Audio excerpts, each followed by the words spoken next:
from Democratic Congressman James Clyburn of South Carolina. He's the third-ranking Democrat in the House of Representatives. Congressman, thanks so much for joining us. And what do you think? I just want to get your immediate reaction to these CEOs, these other business leaders bolting from these two councils because of the president's statements or lack of statements.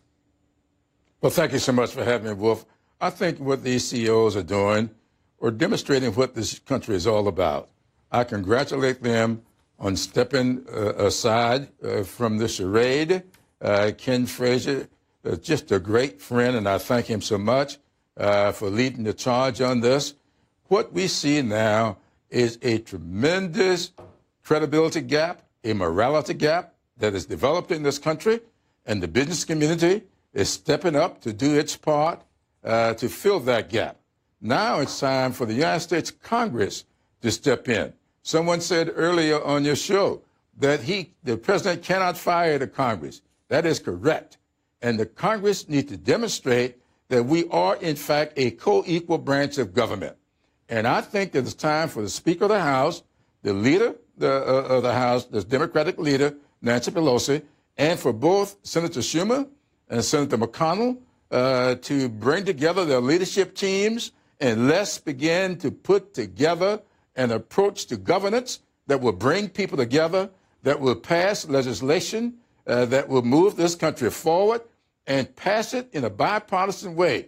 Get 145 House members on the Republican side, 145 Democrats, and let's get the 290 votes that are necessary to have a veto-proof piece of legislation, pass it, send it to the president. If he doesn't sign it, let's override the veto and let's go forward. Same thing in the Senate. 35 senators on either side will pass legislation. We've got to bring this country together. And I think that when you have a moral crisis in the White House, and that's what we've got, it's time for us in the Congress as a co-equal branch to step into the gap and bring this country together. We can do it. We did it back in 2008. We did bipartisan legislation to bring this country back from the brink of economic disaster.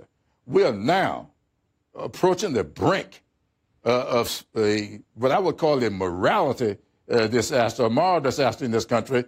I think the Congress can serve that same purpose here today. And so I'm calling upon the leadership of the House and the Senate in a bipartisan way to let's do what's necessary to demonstrate who and what we are, and let's move this country forward in a bipartisan and in a multiracial way. Well, let me ask you, Congressman, because you've been a leader in the civil rights movement in our country for a long time, going way, way back. Give us a little sense of history right now when you saw those marchers with torches screaming out racist, anti-Semitic slurs, and you heard them say, "Jews will not replace us. Jews will not replace us." Then they screamed out, "You will not replace us. You will not replace us," referring to African Americans. When they uttered the slogan, blood and soil, a clear statement that we heard Nazis speak out in the 30s in Germany. What was your reaction as someone who has worked so hard in this area of civil rights all of these years? Well, you know, I've been saying to people for a long time, my members in Congressional Black Caucus colleagues will tell you, I've been saying to them that we are approaching the place where we've been before. I was around in the 60s, as you said, and I remember some of the sloganeering, and I remember what some of the political leaders had to say. That was a different day and a different time. We remember from our studies what happened in the 1930s in Germany. I told a business group down at Hilton Head several weeks before the election that what I saw coming was a replay of what happened in Nazi Germany. The fact of the matter is, Hitler was elected as Chancellor of Germany. He did not become a dictator until later, when people began to be influenced by his foolishness. We just elected a president, and he's got a lot of foolishness going on. And I'm afraid that too many people are being influenced by that foolishness. And so what we've got to do now is step up and say we are not going to allow any one person to misuse an election and to abuse the process and turn this country back on its head. We are going to move forward. I think the Congress needs to sit in, step in and do what's necessary to move us forward. We've got to raise this debt ceiling so the full faith and credit of the United States will not be called into question. Let's do it in a bipartisan way. I don't care whether or not it's a clean bill or a bill with other stuff hanging on it, so long as it's bipartisan.